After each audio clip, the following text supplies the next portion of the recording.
আপনার কাছে যদি মাত্র ৫,০০০ থেকে ১০,০০০ টাকা থাকে তাহলে কি ব্যবসা করা সম্ভব? হ্যাঁ, অবশ্যই সম্ভব। আজকের ভিডিওতে আমি বলবো কম পয়সায় ৫টি লাভজনক ব্যবসার আইডিয়া, যেগুলো আপনি আজ থেকেই শুরু করতে পারেন। তাহলে চলুন শুরু করা যাক। প্রথম ব্যবসাটি হলো হোমমেড ফুড বা টিফিন সার্ভিস। আপনি যদি ভালো রান্না জানেন তাহলে বাড়িতে রান্না করে অফিস কর্মচারী, ছাত্রছাত্রী বা ব্যাচেলারদের কাছে টিফিন সরবরাহ করতে পারেন। শুরু করতে প্রয়োজন হবে কিছু রান্নার উপকরণ এবং ফুড প্যাকেট। এই ব্যবসা শুরু করতে প্রায় ৫,০০০ থেকে ৮,০০০ টাকা লাগতে পারে। মাসে ১৫ থেকে ২৫,০০০ টাকা পর্যন্ত আয় করা সম্ভব, লোকেশন অনুযায়ী। সবচেয়ে বড় সুবিধা হলো আপনি বাড়ি থেকেই শুরু করতে পারবেন।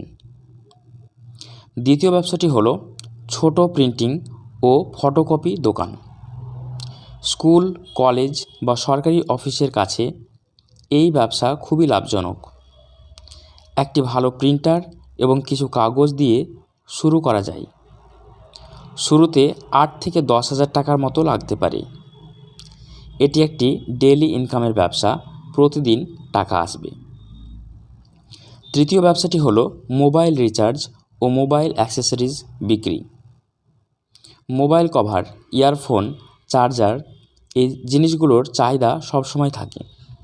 ছোট একটি টেবিল বা দোকান থেকে শুরু করা যায়।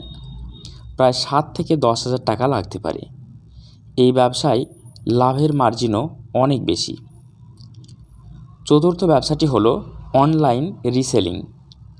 আপনি মিশো বা ফ্লিপকার্ট থেকে পণ্য নিয়ে হোয়াটসঅ্যাপ বা ফেসবুকে বিক্রি করতে পারেন। এই ব্যবসায় প্রায় কোনো পুঁজি লাগে না, আপনি কমিশন ভিত্তিতে আয় করবেন। এটি সম্পূর্ণ ওয়ার্ক ফ্রম হোম ব্যবসা। পঞ্চম ব্যবসাটি হলো ইউটিউব বা ফেসবুক কন্টেন্ট তৈরি করা। আপনার কাছে যদি একটি স্মার্টফোন থাকে তাহলে আপনি শুরু করতে পারবেন।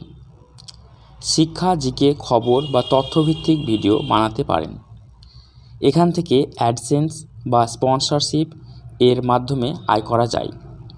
ধীরে ধীরে এটি বড় ইনকামের সোর্স হয়ে উঠতে পারে। তো বন্ধুরা, এই ছিল কম পয়সায় ৫টি লাভজনক ব্যবসার আইডিয়া। আপনি কোন ব্যবসাটি করতে চান কমেন্ট করে অবশ্যই জানান। ভিডিওটি ভালো লাগলে লাইক, শেয়ার এবং চ্যানেলটি সাবস্ক্রাইব করতে ভুলবেন না। ধন্যবাদ সবাইকে। আবার দেখা হবে পরের ভিডিওতে।